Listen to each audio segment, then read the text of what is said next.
Hi guys, welcome to this session in Microsoft Excel. In this module, I want to show you how you can create an intersection and have it highlighted like this on the screen. So if I basically select a month from in here, this moves, it highlights the row and the column, and the actual cell that this is referring to is highlighted in red. The number is 29 and the index function is bringing back 29.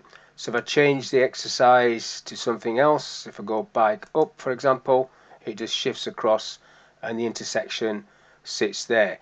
So 27 and the index match function is bringing back 27.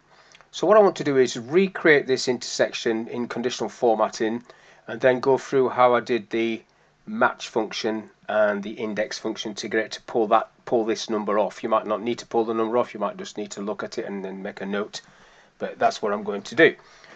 So on the next sheet I've got the same table. If I just make this a bit bigger so you can see it, and I've got the formulas that I'm going to use on the right there.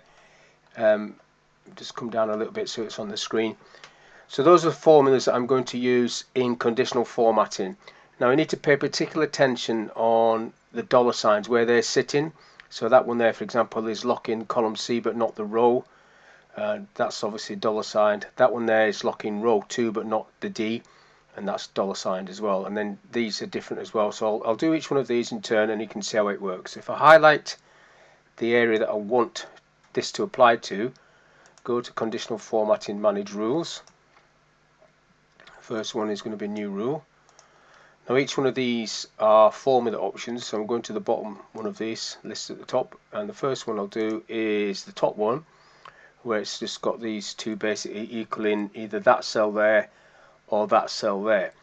So basically I start off with and, open the bracket on the and then I now need to repeat this formula. So this one is saying C4 because that's what it is on the other sheet. So in this case it is C3 equals C1. Now let's do the dollar signs. Well, I'll do the dollar sign first off. So the C needs to be locked, but the 3 does not. So I'll take that off. C1 is okay, comma, and then if D2 equals D1.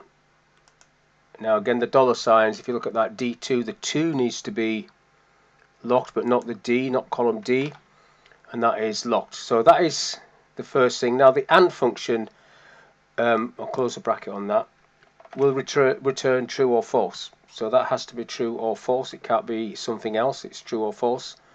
If I go and do the format, I'll just set this to fill red, get this bit to work. OK to that, OK to that, apply. And now let's just see if it works. Click OK, and then just select something in there and in there.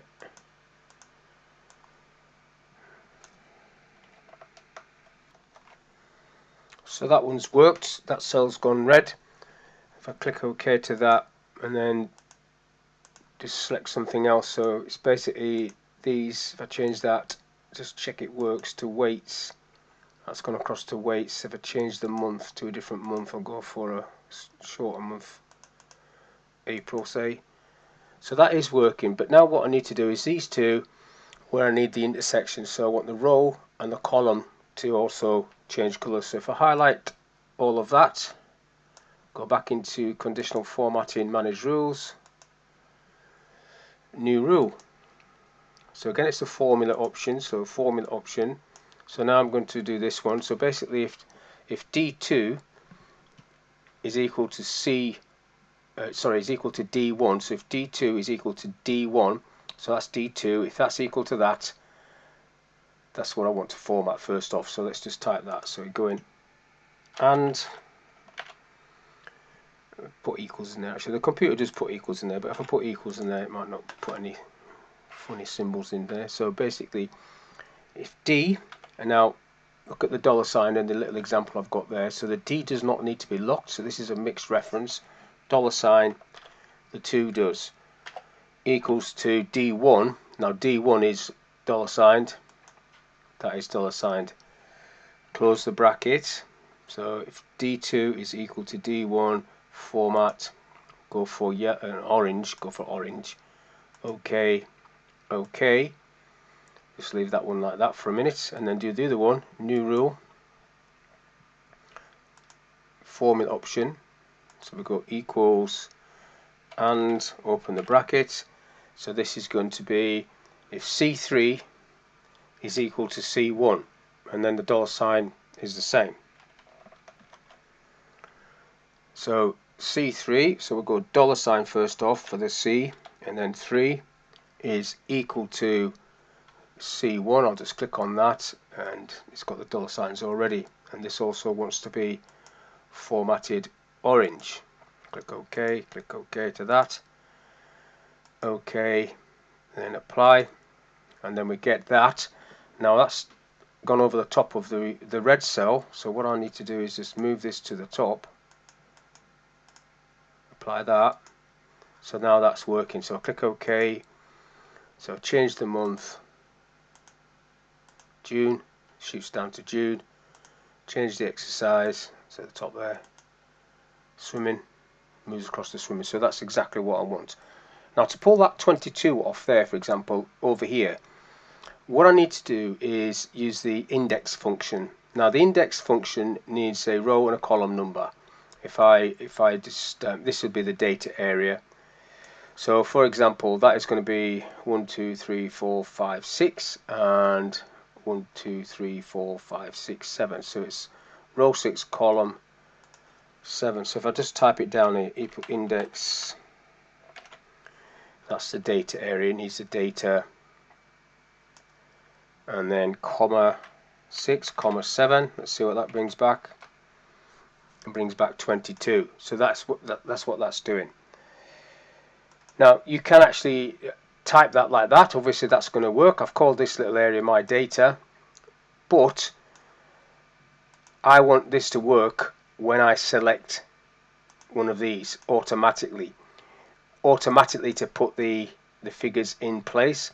So if I click onto this green cell, for example, and call that let's call that row. It might not like row, but that's going to be the row number. Let me do row, that's okay. And this will be column.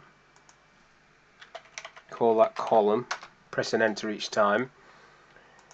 Now in these two cells I need to do a match function, which is going to give me a number. So basically you're going to match what position at the moment June is in this list of months. Now if I click on June, I've called that months.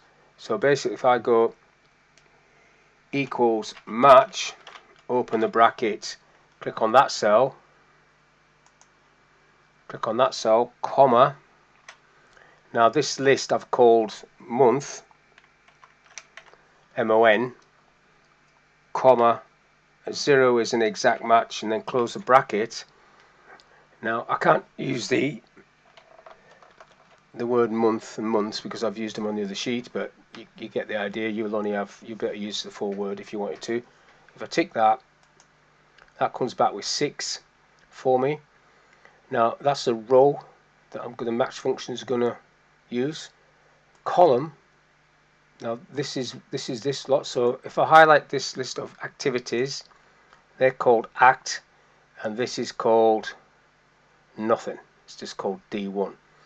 So if I call this something, so I call this acts, just with an S, press enter on that. So this one is going to be equals match acts. What position is acts, swimming in this case, with act, short for activity, comma 0, exact match, close the bracket, click the tick, it's in 7. So that gives you the 6 and 7 that I typed in there. Look, 6 and 7. So the match function is now giving me the actual location of that. So now the index function needs to look at that for its row and that for its column. So I can now type equals index, open the bracket, and just use the data. So I need to highlight the data, which I've called my data, comma, and then I've called these two the green cell and the red cell, I've called them row, comma, column, close the bracket, click the tick, and it comes back with a 22. So now when I change this automatically, if I change that to September, that's highlighting 31. The index and match functions are coming back with 31. Now I'm not going to put all these together, but these two functions can sit inside that function. So instead of saying row and column, it would just actually say the match function. Just a little bit tidy like that, but some people like to have it all in one. But the point of this is, whatever I select from these drop-down lists, not only does it now highlight what the figure is, 28, I'm getting that brought back here as well. So that's a combination of several things really.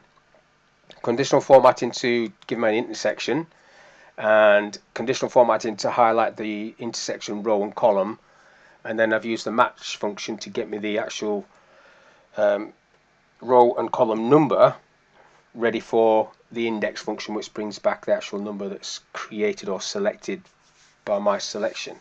So that's just a very short video of how you can use conditional formatting to create an intersection, and then use the match and index function to pull that information off. So hopefully this little video has been of use. You've got the references there, the formulas to do this. Thanks for your time. I'll catch you on the next one.